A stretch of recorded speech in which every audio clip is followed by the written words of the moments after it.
Jadi perkenalkan sekali Pak, nama saya William Abdillah dari Universitas Nusa Kendana, Fakultas Studinya Ilmu Komunikasi. Eh, Tujuan saya kali ini berhubungan dengan tugas UTS saya ujian tengah semester mengenai human relation. Eh, Khususnya saya ingin meneliti tentang bagaimana komunikasi internal di tempat ini, tentang antara pegawai-pegawai, atasan dan pegawainya seperti apa. Mungkin saya akan mulai dengan pertanyaan, bagaimana dengan struktur komunikasi yang dijalankan di tempat ini, Pak? Bagaimana antara komunikasi dengan atasan dengan bawahan, bagaimana pola komunikasinya dan sebagainya begitu, Pak? Oh, baik, terima kasih. Ini perkenalkan, nama saya Lukas Donipura, jabatan sebagai Kasubag Tata Usaha di kantor BP3 ini.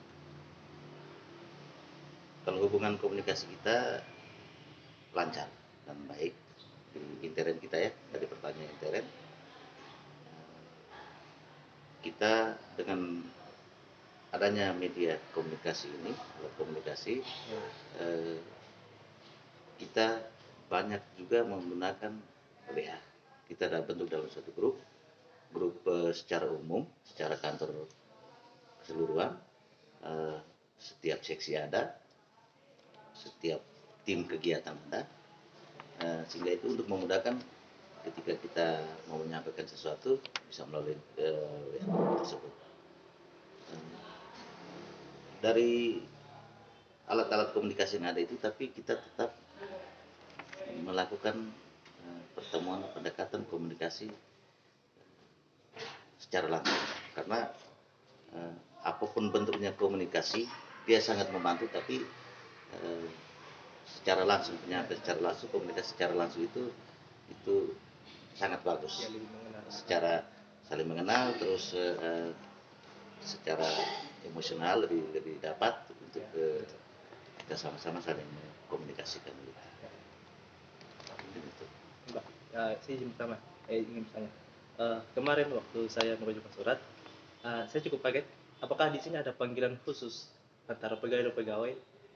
Karena ini ini kalau tidak saya salah dengar atau saya tidak salah baca, waktu saya ini bertemu dengan ada satu bapak di depan untuk menerima surat, dipanggil staf untuk yang bagian menerima surat, dipanggil dengan kata saya.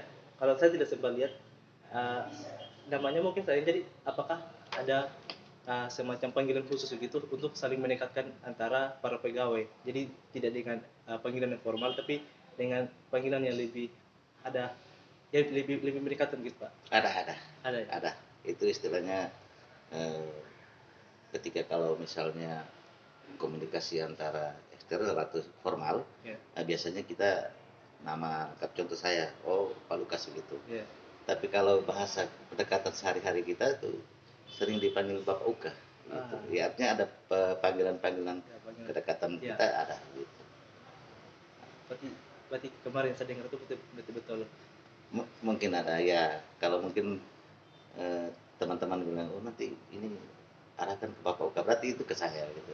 Nama saya sebenarnya Lukas Doni, Ya. tapi itu istilahnya hmm, eh, kita juga menerima, karena itu bahwa itu suatu suatu panggilan keakraban Ya, kita itu. benar, Jadi Pak. eh, sesungguhnya kita bekerja dalam satu unit ini, Ya. malam kita sudah hitung saja 12 jam, itu 8 jam itu kita di kantor. Ya, betul. Sesungguhnya kekerabatan, kekeluargaan, keharmonisan kita tuh lebih banyak yang terjalin di kantor gitu. Jadi untuk panggilan keakraban itu banyak, panjangnya ada di sini. Contoh sederhana, saya tadi saya sering teman-teman panggil Bapak Uga. Oke, saya mungkin akan masuk lebih dalam lagi Yes. Tentang komunikasi. Dalam satu instansi perusahaan kan kerjanya sistem ya. Jadi kalau misalnya ada satu sistem yang bermasalah, pasti kan itu mempengaruhi sistem-sistem unit-unit kerja yang lain. Nah, dan yakin sebagai manusia kita tidak bisa 100% Ya. sepenuhnya optimal. Ya, ada saja masalah-masalah terjadi.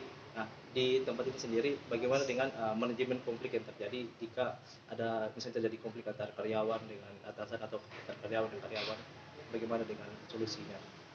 Itu biasanya memang hampir, jangankan di kantor yang begini banyak orang ya, Ya. dalam rumah tangga saja ada, Ya. sederhana, dalam rumah tangga kita saja ada.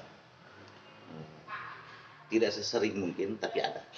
Dan kami akui bahwa tidak mungkin tidak ada, tidak ada memang. Tapi kami tetap melakukan pendekatan, kami tetap melakukan cara-cara kami. Kira-kira kami cari apa yang menyebabkan ini konflik ini. Jadi istilahnya kami harus mengelola konflik itu.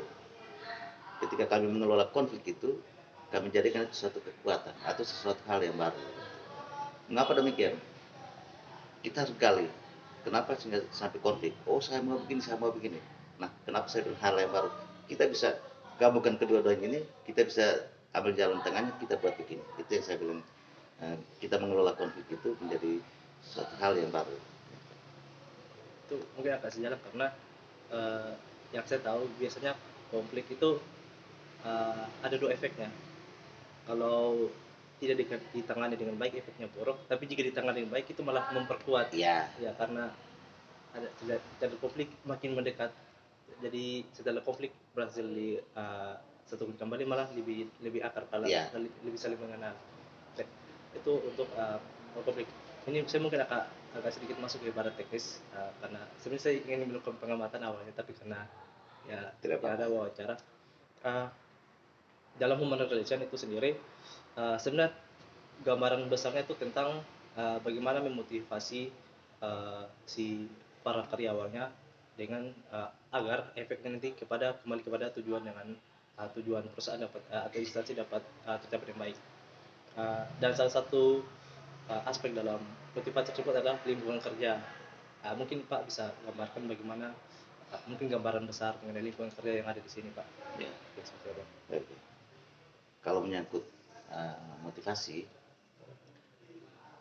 kita jangan berpikir bahwa motivasi itu berarti berupa money, artinya uang untuk motivasi itu sebenarnya hal yang bagi saya itu hal yang sederhana. Kenapa? Sekarang zaman sekarang ini zamannya pendekatan. Itu saja.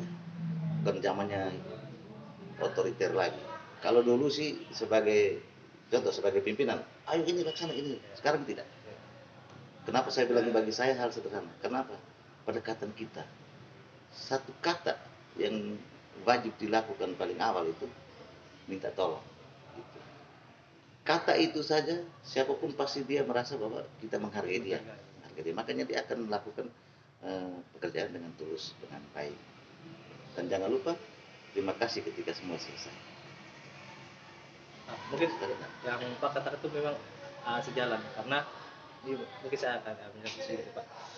Dalam human relation zaman dulu waktu itu para pekerja itu dilihat sebagai hanya alat, Ya, hanya alat sebagai cuma alat untuk mencapai tujuan mencapai perusahaan. tujuan. Ya, Akhirnya setelah terjadi beberapa perubahan, akhirnya berubah konsep human relation yang baru itu para karyawan tuh dianggap mereka tuh mempunyai peran peran. dalam sebuah perusahaan dalam instansi tersebut. Jadi mereka tuh dilihat sebagai bukan lagi alat tapi sebagai manusianya. Manusia. Nah, ini masih mengenai tentang lingkungan kerja Pak. Ini mungkin agak teknis. Yes. Saya sempat memberikan beberapa poin tentang lingkungan kerja. Jadi dalam lingkungan kerja itu ada beberapa aspek, ada 6 yang di sini mengenai jika aspek-aspek tersebut yang ada 6 ini bisa tercukupi maka motivasi kerja itu juga akan meningkat. Pertama itu tentang ada kebersihan. Mungkin Pak bisa menjelaskan bagaimana di tempat ini lingkungan kerjanya seperti apa? Menyangkut kebersihan, saya cukup jamin karena saya menangani sendiri, bukan menangani sendiri tapi hampir setiap hari Jumat saya dengan teman-teman kami melakukan kebersihan, penataan. Jadi contoh yang ini sederhana saja, khususnya permisi di toilet itu satu orang yang menangani itu. Jadi istilahnya dia urus saja itu dengan taman. Itu jadi saya sudah bagi-bagi semua sehingga siapapun dia langsung memperhatikan dia punya tugas yang sudah ada. Jadi istilahnya kebersihan itu, kebersihan entah mungkin nanti masuk poinnya, tapi kalau tidak masuk kebersihan dan kerapian itu sangat penting, Ya, memberikan motivasi juga pada ya. Mungkin kayak poin keempat tentang di sini tentang ada tata ruangan, keterangan ya. meja kursi dan sebagainya. Ini Betul. mungkin agak teknis ya. Bagaimana dengan Nah, ceritanya? itu yang sebenarnya dari tadi mungkin di situ kita pilih-pilih, tapi ketika kebersihan, eh, tadi saya bilang kerapian tadi, Ya. itu dalam dalam hal itu juga penataan ruangan gitu. Jadi ketika saya duduk begini sudah sekian lama ya gitu, Ya. sesekali itu saya harus geser. Oh ini saya duduk posisi begini dulu. Mengapa demikian? Sehingga tidak menjenuhkan, tidak Iya, membosankan kita dalam suasana baru ya. situasi ruangan itu. Ya. Nah, dan hal yang paling diperhatikan itu ketika kita bekerja, mungkin lagi bekerja itu mungkin banyak dokumen yang kita selesaikan, jadi mungkin tertumpuk. Ya. Tapi kalau sudah selesai bekerja, misalnya sudah mau jam pulang jam sore, kita dirapikan gitu supaya ketika kita bekerja itu kelihatan di meja itu jangan terlalu berantakan gitu. Itu penataan sangat penting itu. Nah sesekali bisa dicat lagi biar agak bersih, warna kayak agak baru. Ya. Itu sangat penting. Jadi bukan sekedar menata dokumen, menata arsipnya, tapi posisi duduknya juga sangat penting itu. Tentang poin berikutnya ini tentang keluaran. Ini satu hal yang menarik juga karena tadi saya masuk dari bawah sampai sini, oh semuanya warna biru. Apakah ada filosofi atau tujuan tersendiri dari pemilihan warna biru sendiri di tempat ini? Kalau biru ini sesuai dengan logo kita, Oh, logo ya. logo kementerian kita, BPDW. Mungkin nanti Ya. silakan browsing saja di Ya. ini BPDW.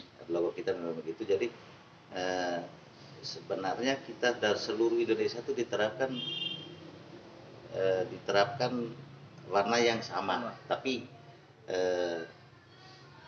sampai yang sama sesungguhnya tidak, karena kenapa demikian? Gedung ini kan gedung lama semua nih, di kita sini, misalnya di provinsi lain juga sama gitu kan. Jadi tinggal memadukan saja. Dan ini filosofinya bahwa sesuai dengan apa? Dengan logo kita. Ya. Tapi warna biru itu kadang memberikan ketenangan begitu. Ketenangan dalam bekerja. Mungkin ini poin terakhir saya dari Ya. pertanyaan saya tentang kalau tadi lingkungan kerja sudah mengenai cara teknisnya, juga tentang manajemen konflik. Ada satu poin terakhir tentang penghargaan kepada karyawan. Ini bukan tidak selama tentang uang, tapi misalnya penghargaan kalau ada di beberapa tempat ada pekerja terbaik untuk bulan ini. Sertifikat. Ya. Bisa ada. Apakah di tempat ini juga ada semacam penghargaan kepada karyawan tersebut, Pak? Kita sebenarnya ada, tapi belum berupa istilah sertifikat penghargaannya belum. Tapi ketika ada prestasi yang diraih, kita biasanya langsung menyampaikan pada saat upacara di halaman atau ketika rapat, kita menyampaikan, karena apa, itu suatu tujuan juga memberikan motivasi. Ya, betul. Itu motivasi. Ya. Yang kenapa kami belum bisa memberikan sertifikat? Kami kemarin sudah bersurat ke pusat untuk bukan bersurat, tapi waktu rapat kami sempat menyampaikan bahwa kami butuh suatu kriteria yang sama turun dari pusat. Iya, Pak. Ya kan begitu. Karena begini, penilaian saya dia sukses itu tuh mungkin beda dengan teman-teman di provinsi lain. Nah, supaya menyamakan persepsi ini, butuhlah suatu penetapan. Oh, kalau dia kerja ini kita kasih dia kriteria ini gitu. Jadi dan sekarang belum, hanya seperti tadi secara sertifikatnya saja kan untuk menuangkan bahwa ini. Tapi penyampaian secara umum itu hampir setiap saat. Karena kita setiap hari Senin itu ada upacara di halaman ini, dan itu pelayanan kita yang selama seminggu itu kita selalu istilahnya evaluasi, kita menyampaikan, oh ini terima kasih karena sudah ini. Makanya kata yang saya bilang sukses itu sebenarnya hal yang paling mulia itu kata terima kasih. jangan sampai lupa. Nah, itu kata terima kasih itu cuma satu kata tapi halnya sangat tinggi. Halnya sangat tinggi itu dengan ketika kita meminta tolong memberikan pekerjaan kepada orang kata tolong itu. Dan itu bukan apa tapi kami yang sudah terjun di lapangan ini sudah ya istilah sudah merasakan dan bagaimana caranya kita bisa mendekati, bisa membuat pendekatan dengan teman-teman. Apalagi ketika konflik seperti tadi itu juga kita harus menyatu untuk itu kita harus menyatukan itu. Kan seni kalau menyangkut itu komunikasi itu seni. Ketika kita seni dalam mengelola ini konflik, makanya itu timbullah suatu hal yang bagus. Saya bilang bisa menimbulkan hal yang baru untuk dunia. Mungkin Bagaimana? ya saya cukup ya cukup terkesan lah. Apalagi soal tentang adanya panggilan-panggilan panggilan kedekatan, karena saya kalau di beberapa tempat kan saya jarang menemui adanya panggilan-panggilan semacam itu, kan biasanya cukup formal ya, Iya. Pak ya dan sebagainya, tapi cara pendekatannya agak berbeda. Iya. Jadi itu dari kemarin saya sempat apakah ini betul, dan ternyata memang ada panggilan-panggilan semacam itu. Iya, betul. Dan eh, ketika kalau seorang ini kalau misalnya nanti ini kaca saja tidak apa-apa. Iya. Tapi kalau ketika seorang pemimpin dia masih menggunakan metode kepemimpinan yang lama, sulit. Zaman sekarang zaman yang membuat baik dan tidak itu dari komunikasi. Itu saja. Karena begini, ketika dia menyampaikan sesuatu hal yang tidak menyenangkan hati seseorang, ya pasti konflik. Gitu. Jadi hal sebenarnya komunikasi itu yang sangat penting. Itu yang luar biasa. Jadi ketika kalau kita menemukan atau kita menjadi seorang pemimpin,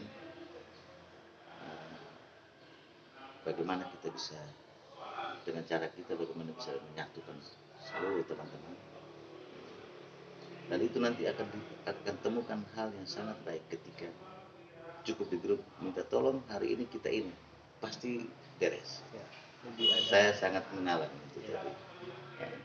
Jadi ada lebih rasa dihargai, saya menjadi bagian dari pekerjaan Iya, ini ya. iya, maksud bagian itu. Ketika kita pakai gaya istilah gaya lama tadi saya bilang ya. Ya. Nah itu dari situ kita bisa melihat seorang kepala belum bisa jadi pemimpin, tapi seorang pemimpin pasti tentu bisa jadi kepala. Bagaimana kita bisa merangkul teman-teman semua, bagaimana kita bisa menyelesaikan konflik tanpa menimbulkan konflik baru, kita bisa. Jadi itu secara sesuai zamannya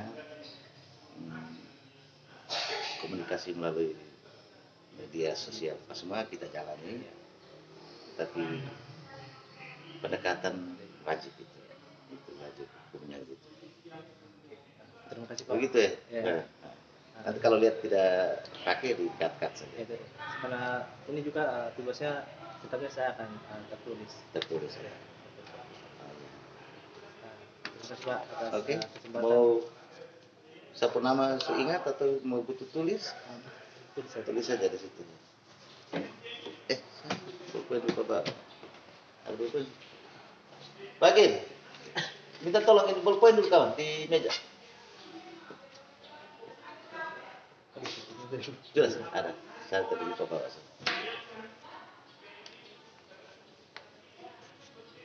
Komunikasi itu bagus. Jadi tinggal bagaimana kita menggunakan ketika mana-mana sih. Ada sini ya.